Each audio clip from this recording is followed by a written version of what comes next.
रात का सन्नाटा, हवाओं में ठंडक और उस पुराने हवेली के कमरे से आती हल्की सी सरसराहट। कहते हैं उस कमरे में आज भी राजनंदिनी जिंदा है, पर क्या कोई जानता है कि वो चाहती क्या है या फिर किसका इंतजार कर रही है? दोस्त, आज जो कहानी तुम सुनने वाले हो वो तुम्हारे रोंगटे खड़े कर देगी, क्योंकि आज सच बाहर आने वाला है। वो सच जिसे सुनकर अनु की जिंदगी हमेशा के लिए बदल जाएगी। आर्य की जिंदगी बाहर से जितनी सजी धजी दिखती थी, अंदर से उतनी ही उलझी हुई थी।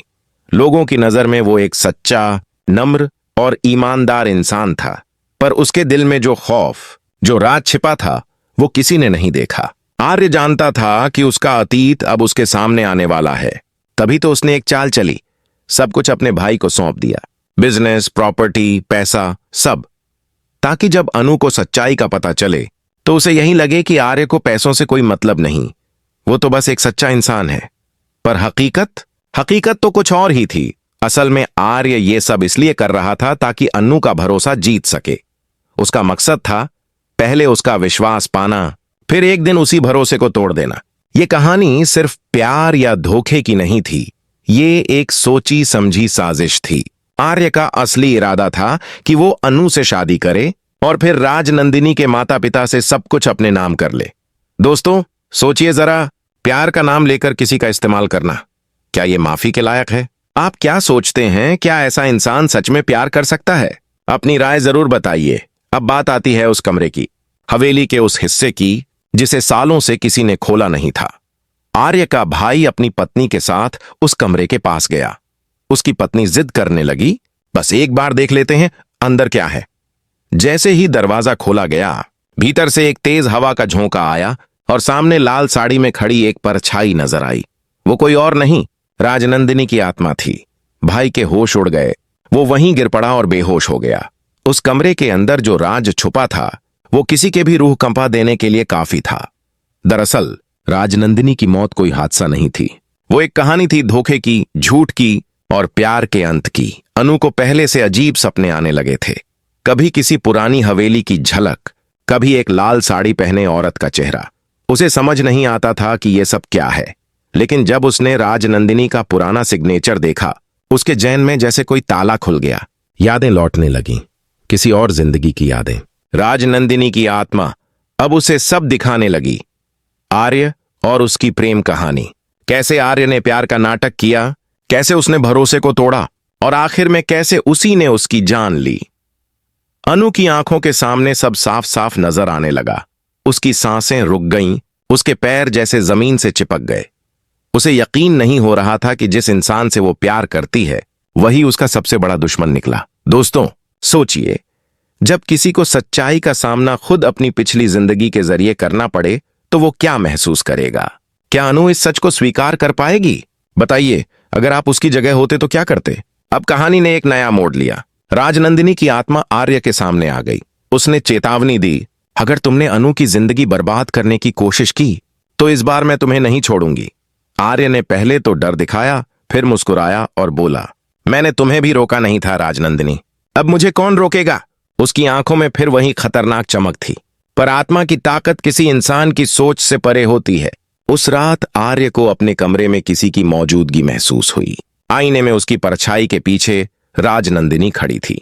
उसने कहा, तुमने मुझे मिटाया था, अब मैं तुम्हें मिटाऊंगी। आर्य चीखा, पर आवाज बाहर नहीं निकली। सुबह जब अनु उठी तो आर्य गायब था। बस बिस्तर पर वही लाल साड़ी का एक टुकड़ा पड़ा था जिसमें हल्की सी खून की बूंदें जमी थीं। हवेली में सन्नाटा था, पर दीवारों से जैसे कोई फुसफुसाहट आ रही थी। सच से कोई नहीं बच सकता।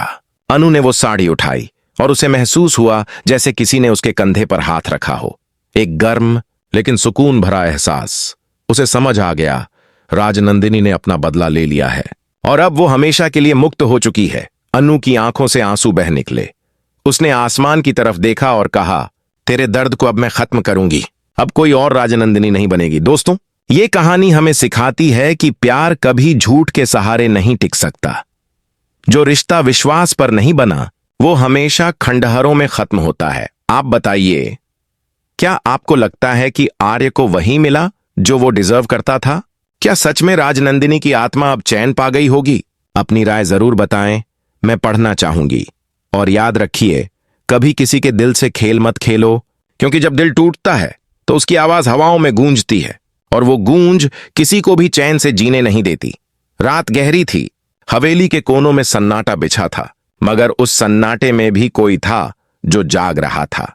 दीवारों पर लटके पुराने झूमर हिल रहे थे, जैसे किसी की अदृश्य परछाई वहां से गुजरी हो। लोग कहते हैं उस कमरे में आज भी राजनंदिनी जिंदा है, और आज वही राजनंदिनी फिर लौट आई थी, किसी बदले, किसी अधूरी कहानी को पूरा करने के लिए। अनु ने हमेशा आर्य पर भरोसा किया था। उसके लिए आर्य वो इंसान था जिसने उसे संभाला, जिससे उसने सच्चा प्यार किया। मगर अब वो भरोसा टूटने के कगार पर था। आर्य का अतीत धीरे धीरे उसकी आंखों के सामने आने लगा था। वो आदमी जो दुनिया के सामने दयालु और सच्चा लगता था, असल में एक बहुत बड़ी चाल चल चुका था। आर्य ने जानबूझकर सब कुछ अपने भाई को सौंप दिया था, पैसे, प्रॉपर्टी, बिजनेस, सब, ताकि जब कोई उसे सवाल करे तो वो कह सके, देखो, मुझे पैसों से कोई मतलब नहीं। पर सच्चाई यह थी कि वो सब एक अभिनय था, एक दिखावा। उसका असली इरादा था अनु के जरिए सब कुछ हासिल करना, राजनंदिनी की तरह सब कुछ अपने नाम कर लेना। दोस्तों, सोचिए, कोई इंसान कितना गिर सकता है जब वो प्यार का इस्तेमाल लालच के लिए करे। क्या आपको लगता है कि ऐसा प्यार कभी सच्चा हो सकता है? अपनी राय जरूर बताइए। अब हवेली का वो बंद कमरा फिर खुलने वाला था। आर्य का भाई अपनी पत्नी के साथ उस कमरे के दरवाजे तक पहुंचा। पत्नी ने कहा, कहते हैं अंदर कुछ है, आज देखते हैं। दरवाजा ज्यों ही खुला, हवा का एक तेज झोंका अंदर से निकला और एक लाल साड़ी में खड़ी परछाई सामने आई। आर्य का भाई डर से पीछे गिर गया। वो किसी की आत्मा थी, राजनंदिनी की आत्मा। कमरे में छिपे राज एक एक कर खुलने लगे।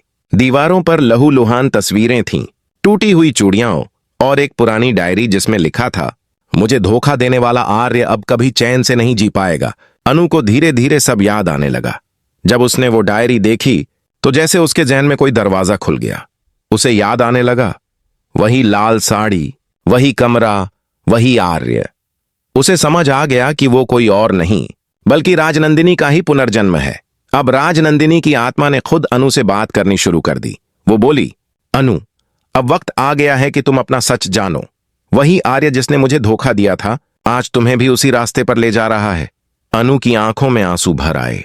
वो यकीन नहीं कर पा रही थी कि उसका प्यार, उसकी जिंदगी का मकसद दरअसल एक झूठ था। आर्य अब भी अपनी चाल में व्यस्त था। उसे लगा कि अनु अभी भी कुछ नहीं जानती। उसने उसके सामने झूठी मुस्कान रखी, पर उस मुस्कान के पीछे एक डर था। डर इस बात का कि कहीं राजनंदिनी की आत्मा सब कुछ उजागर न कर दे। दोस्तों, कभी कभी सच्चाई इतनी भयानक होती है कि इंसान खुद को पहचान नहीं पाता। क्या आपको लगता है कि अनु अब आर्य को माफ कर पाएगी, या फिर वो भी राजनंदिनी की तरह बदला लेगी? कमेंट में बताइए। अब कहानी का सबसे डरावना पल आया, जब रात के 12 बजे अनु ने अपने कमरे में किसी की मौजूदगी महसूस की। उसने आईने में देखा, पीछे राजनंदिनी खड़ी थी, वही लाल साड़ी, वही दर्द भरी आंखें। उसने कहा, मैं यहां इसलिए नहीं आई कि तुझसे डर दिखाऊं, मैं आई हूं ताकि तू सच जान सके। और तभी अचानक आईना हिलने लगा, कमरे की बत्तियां झपकने लगीं। राजनंदिनी ने अनु को वो सब दिखाया, कैसे आर्य ने पहले उससे प्यार का नाटक किया, फिर उसके पिता का बिजनेस अपने नाम कराया, और जब उसने इनकार किया तो उसे मौत की नींद सुला दिया। अनु की आंखों के सामने उसकी पिछली जिंदगी का हर दर्द दोबारा जी उठा। अब अनु का दिल बदल चुका था। वो अब वो मासूम लड़की नहीं रही जो प्यार पर आंख बंद करके भरोसा करे। उसने तय किया कि अब वो आर्य को उसके ही खेल में हराएगी। अगली सुबह हवेली में हलचल थी। आर्य ने देखा कि अनु शांत थी, मगर उसकी आंखों में अब डर नहीं बल्कि एक अलग आग थी। उसने कहा, आर्य, आज मैं भी तुम्हारे जैसा बनूंगी। झूठ बोलना, खेल खेलना, अब सब कुछ सीख लिया है मैंने। आर्य के चेहरे पर हैरानी थी। उसे लगा सब कुछ उसके कंट्रोल में है, मगर अब वो खेल पलट चुका था। रात को अनु ने उसी कमरे में आर्य को बुलाया, कहा, चलो आज वो दरवाजा खोलते हैं जिसे तुमने सालों से बंद रखा। आर्य हंसा, वो कमरा अब भी तू खोलना चाहती है? अनु बोली, हाँ, क्योंकि वहां तेरी सच्चाई दफन है। दोनों कमरे में गए। हवा का झोंका आया, मोमबत्ती बुझी और पीछे से आवाज आई, आर्य। वो आवाज किसी और की नहीं थी, राजनंदिनी की आत्मा की। आर्य ने भागने की कोशिश की, लेकिन दरवाजा अपने आप बंद हो गया। कमरे में अब सिर्फ 3 परछाइयां थीं, आर्य, अनु और राजनंदिनी। आत्मा ने कहा, तूने मुझे धोखा दिया, अब अनु को नहीं देगा। और अगले ही पल सब कुछ हिलने लगा। अनु ने देखा कि आर्य चीख रहा है। उसके चारों ओर लाल रोशनी घूमने लगी। फिर सब कुछ शांत हो गया। हवा रुक गई, दीवारों पर खामोशी छा गई। जब रोशनी थमी तो कमरे में सिर्फ अनु खड़ी थी। आर्य गायब था। सिर्फ जमीन पर वही लाल साड़ी का टुकड़ा पड़ा था और हवा में एक फुसफुसाहट। अब मैं चैन में हूं। अनु की आंखों से आंसू बह निकले। वो जानती थी कि राजनंदिनी की आत्मा अब मुक्त हो चुकी है। उसने आसमान की तरफ देखा और कहा, तेरे लिए जो अधूरा था अब वो पूरा हो गया। दोस्तों, क्या कभी आपने सोचा है कि झूठ के सहारे जीने वाला इंसान आखिर में खुद को कहां पाता है? सच चाहे कितना भी देर से सामने आए, मगर वो आता जरूर है। तो बताइए, क्या आप सोचते हैं कि अनु ने सही किया? क्या आर्य को वही सजा मिली जो उसे मिलनी चाहिए थी? अपनी राय कमेंट में जरूर दें, क्योंकि कभी कभी कहानियां सिर्फ सुनने के लिए नहीं, समझने के लिए होती हैं। और याद रखिए, जो प्यार सच्चा होता है वो कभी डर नहीं बनता, और जो धोखा देता है वो खुद अपने डर से मिट जाता है। रात फिर वही थी, ठंडी, स्याह और खामोश। हवेली के बाहर पेड़ झूम रहे थे, जैसे तूफान आने से पहले सब कुछ चेतावनी दे रहा हो। पर हवेली के अंदर वहां तूफान पहले ही आ चुका था। आर्य अब इस दुनिया में नहीं था। कोई नहीं जानता वो गया कहां। कोई नहीं समझ सका कि उस रात कमरे में क्या हुआ था। बस इतना सच था कि राजनंदिनी की आत्मा अब शांत थी और अनु अब पूरी तरह अकेली। सुबह जब सूरज निकला तो हवेली की दीवारों से जैसे सिसकियां उठ रही थीं। नौकर चाकर डरे हुए थे। सब कहते, रात को किसी ने आर्य को पुकारते सुना था।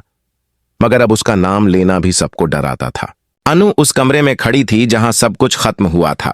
हवा में अब भी वो लाल साड़ी की खुशबू थी, हल्की सी गुलाब की, पर साथ में डर की मिलावट भी। उसने अपनी आंखें बंद की और महसूस किया जैसे कोई कह रहा हो, अब मेरा बदला पूरा हुआ अनु, अब तू आजाद है। लेकिन अनु जानती थी, बदले से कोई भी आजादी नहीं मिलती। बदला बस दर्द को बढ़ा देता है। उसने आर्य के छोड़े हुए कागज उठाए और उनमें वो सब सच्चाई थी जो किसी ने कभी नहीं जानी। कैसे आर्य ने प्यार का इस्तेमाल किया, कैसे उसने अपनी झूठी मासूमियत के पीछे एक शैतानी मकसद छिपाया। अनु ने वो कागज हवेली की आग में डाल दिए। लपटें उठीं और उसके चेहरे पर उनकी परछाई झिलमिलाई। उसकी आंखों में अब डर नहीं था, बस शांति थी। दोस्तों, कभी आपने महसूस किया है जब किसी का भरोसा टूटता है तो अंदर का इंसान कैसे बदल जाता है? अनु अब पहले जैसी नहीं रही। वो जो किसी के प्यार पर आंख बंद करके यकीन करती थी, अब वही लड़की अपने जख्मों को अपनी ताकत बना चुकी थी। वो हवेली छोड़कर चली गई बिना किसी से कुछ कहे। बस दरवाजे के पास लिखा, कुछ सच ऐसे होते हैं जिन्हें जानने के बाद इंसान कभी वैसा नहीं रह पाता। कई महीने बीते। शहर के दूसरे कोने में अनु ने नई जिंदगी शुरू की। उसने बच्चों के लिए एक स्कूल खोला, नंदिनी होप हाउस। हर दिन वो उन बच्चों को सिखाती कि डर से नहीं, सच से जीना चाहिए। मगर रात में जब वो अकेली होती तो हवाओं में कभी कभी उसे वही फुसफुसाहट सुनाई देती। धन्यवाद अनु, वो मुस्कुरा देती। उसे पता था राजनंदिनी की आत्मा अब सुकून में है। एक शाम जब वो स्कूल के बगीचे में खड़ी थी तो अचानक एक छोटा लड़का दौड़ता हुआ आया। मैम, किसी अंकल ने बाहर आपको बुलाया है। अनु ने चौंक कर देखा। बाहर एक आदमी खड़ा था, हूबहू आर्य जैसा। उसका चेहरा वहीं, आंखें वहीं, बस उनमें दर्द था। वो धीरे धीरे आगे आया। मुझे नहीं पता मेरे साथ क्या हुआ। जब मैं होश में आया तो मैं किसी अनजान जगह था।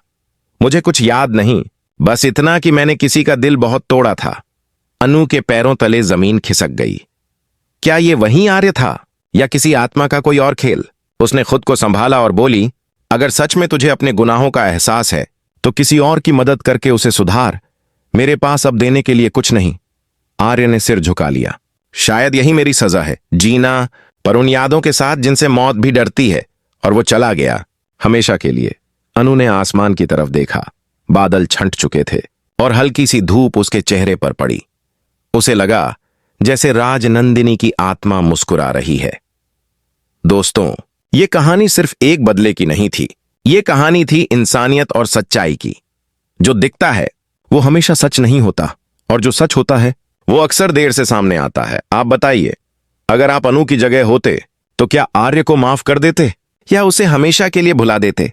अपनी राय जरूर बताइए और याद रखिए, हर आत्मा को शांति तभी मिलती है जब इंसान अपने दिल से सच बोलना सीख जाता है। कभी झूठ का सहारा मत लीजिए, क्योंकि सच चाहे जितना भारी हो, वो दिल को सुकून देता है। अनु अब आगे बढ़ चुकी थी, लेकिन हवेली की दीवारें अब भी उसकी कहानी फुसफुसाती हैं। कभी किसी के दिल से मत खेलो, क्योंकि जब दिल टूटता है तो उसकी गूंज सदियों तक सुनाई देती है।